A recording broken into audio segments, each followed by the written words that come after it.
Hello and welcome guys. स्वागत है हमारे यूट्यूब चैनल स्टडी स्क्वायर पे। ये हमारी सीरीज की 20th वीडियो होने वाली है जहां पर हम सीखेंगे मेमोरी इंटरलीविंग के बारे में। तो चलिए शुरू करते हैं।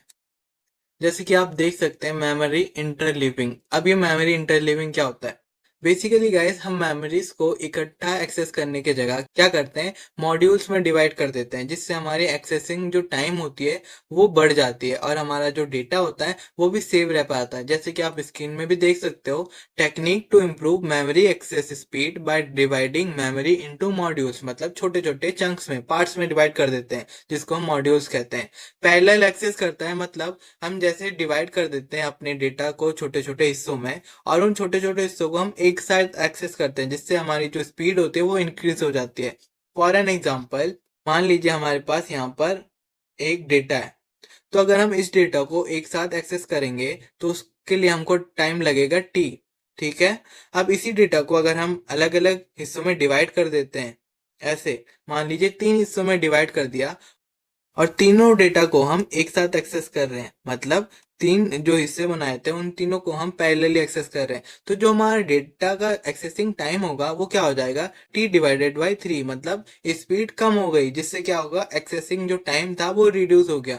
जैसे कि आप समझ सकते हैं, जो हमारा पैरेलल एक्सेस होता है वो हमारी स्पीड को इंक्रीज कर देता है। जैसे कि आप देख सकते हैं, हमारा मान लीजिए एक डेटा था टॉपिक 1 का, उसको हमने डिफरेंट डिफरेंट पार्ट्स में डिवाइड कर दिया। तो इस प्रोसेस को कहते हैं मेमोरी इंटरलीविंग।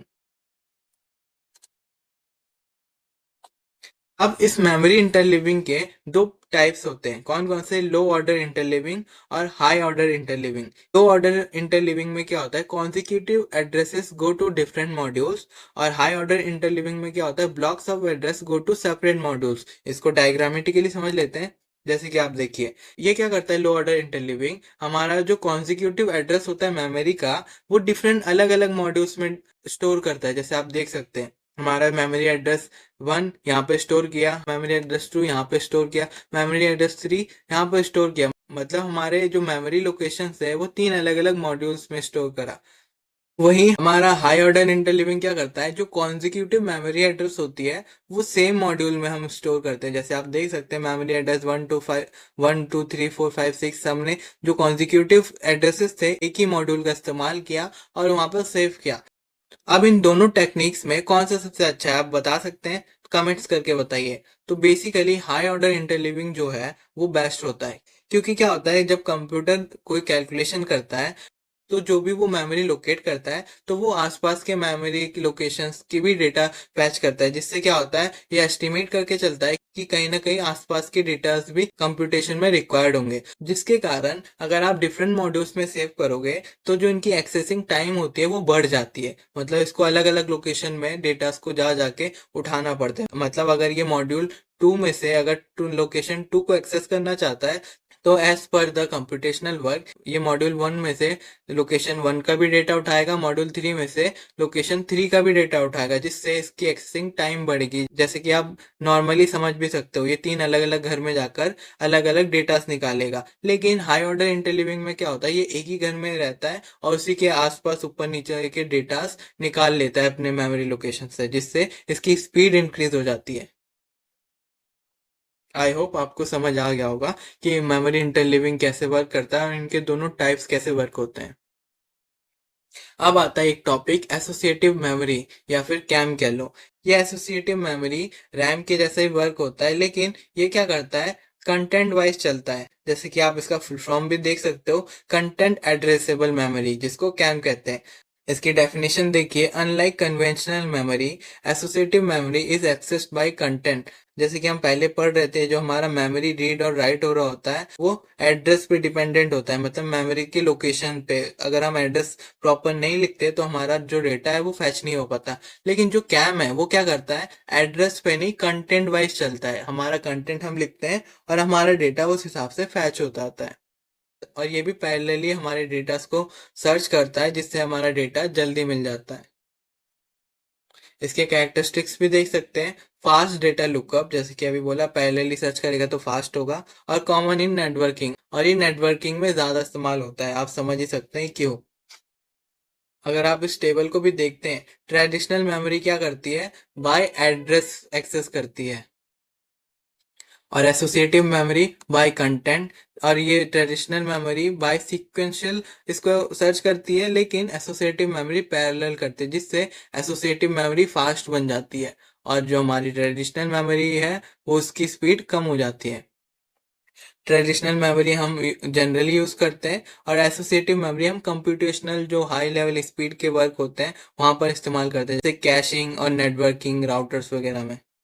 और लास्ट पॉइंट इसकी आती है एफिशिएंसी। अगर हम ट्रेडिशनल मेमोरी की बात करें, वो उसके पैटर्न पे डिपेंड करता है, जैसे जैसे हम इसके एक्सेस पैटर्न इस्तेमाल करेंगे उतना हमारा डेटा एफिशिएंट रहेगा। लेकिन जो कैम होता है वो हाई फॉर फ्रीक्वेंट लुकअप्स के लिए अब ज़्यादा एफिशिएंट रहता है।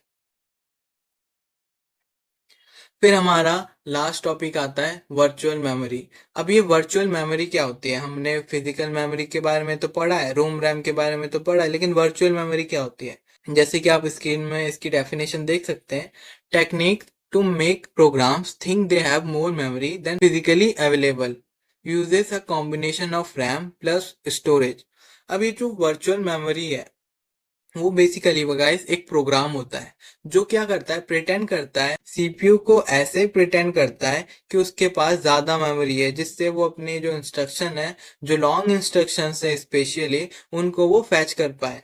फॉर एन एग्जाम्पल, मान लीजिए आपका रैम फुल हो चुका है, अब रैम के अंदर कोई डेटा और लोड नहीं हो सकता है, तो क्या होता है, अगर आप नया कोई ऐप ओपन करना चाह रहे हो तो वो प्रोसेस नहीं हो पाती। तब ये वर्चुअल मेमोरी अपना काम करता है। उसमें क्या होता है, रैम के अंदर प्री लोडेड जो इंस्ट्रक्शंस होते हैं, जहां पर आपने शायद 5-6 पहले से ऐप खोल रखा होगा, तो उनमें से जो लीस्ट एक्टिव या प्रीवियसली एक्टिवेटेड प्रोग्राम या इंस्ट्रक्शंस होते हैं वो हम वर्चुअल मेमोरी में ट्रांसफर कर देते हैं, जिससे क्या होता है, हमारे रैम की स्पेस बढ़ जाती है, मतलब रैम में और थोड़ा स्पेस अवेलेबल हो जाता है, जिसके कारण हमारे जो नेक्स्ट फ्यूचर इंस्ट्रक्शंस लोड हो पाते हैं।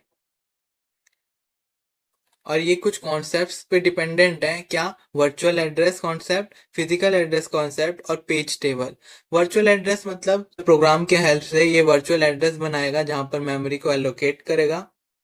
फिजिकल एड्रेस, रैम के अंदर जो फिजिकल एड्रेस होती है उसका भी इस्तेमाल करता है ये। और पेज टेबल, अब पेज टेबल क्या होता है इसको थोड़ी देर बाद हम अच्छे से डिस्कस करेंगे। करेंटली आप इतना समझ लीजिए, पेज टेबल एक फॉर्मेट होता है जिसके अंदर हम अपने डेटा को लोड करते हैं। इसको और अच्छे से आप इस डायग्राम से देख सकते हैं। जो हमारा रैम होता है वो मान लीजिए ये वाला हमारा रैम है और फुल है।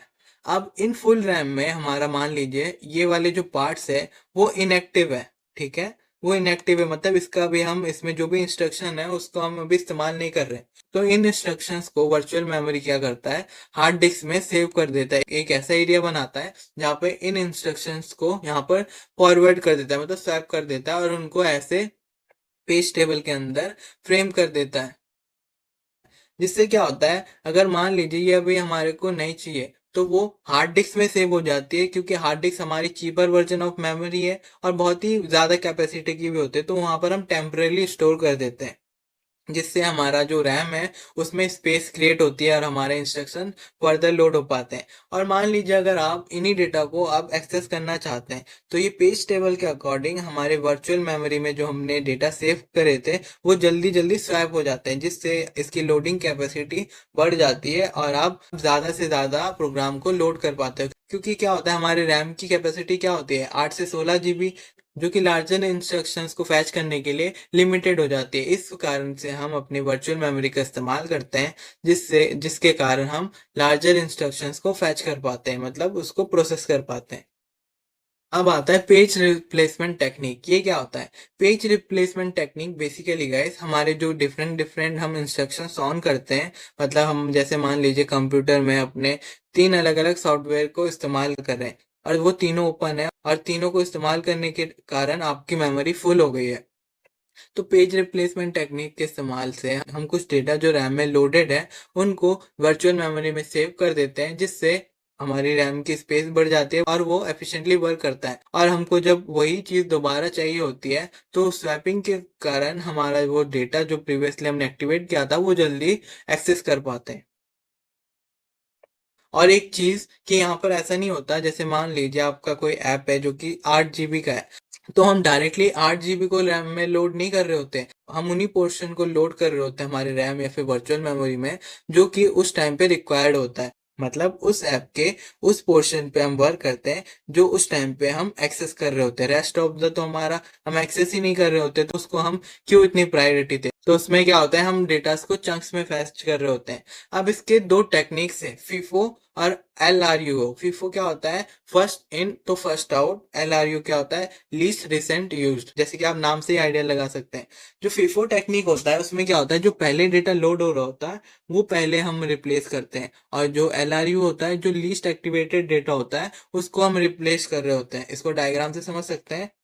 जैसे मान लीजिए तीन बॉक्स है, green, orange and red. Green अगर हम पहले फैच कर रहे हैं तो ग्रीन को ही हम पहले आउट कर रहे होते हैं, और उसके बाद जो सेकंड डेटा हम फैच कर रहे होते हैं उसको बाद में आउट कर रहे होते हैं, देन नेक्स्ट देन नेक्स्ट। और अगर LRU कैश की बात करें, जो लीस्ट एक्टिवेटेड डेटा होता है वो रिप्लेस करते हैं हम, मतलब उसको पहले आउट करते हैं हमारे फंक्शनिंग से।